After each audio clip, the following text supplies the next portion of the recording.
நாம் நம்முடைய பிள்ளைகளுக்கு எப்படியான வழிகாட்டலை கொடுக்கிறோம்? அவர்கள்ட்ட மனம் விட்டு பேசுங்க. இந்த விடுமுறை காலத்துல அவர்களை அழைத்து இந்த உலகத்தில் நடக்கிற ஒழுக்க கேடுகளை குறித்து நம்முடைய பிள்ளைகளிடத்துல வாய்விட்டு பேசுவதற்கு தயங்குகிறோம். பேசணும். பேசி அவர்களுக்கு மார்க்க வழிகாட்டலை கொடுக்கணும்.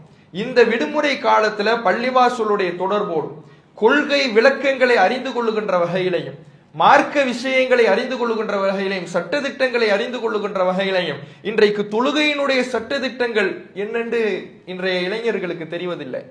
சில மார்க்கத்தினுடைய அடிப்படையான சட்டங்களை இன்றைக்கு அறிந்து கொள்வதில் ஆர்வம் காட்டுவது கிடையாது.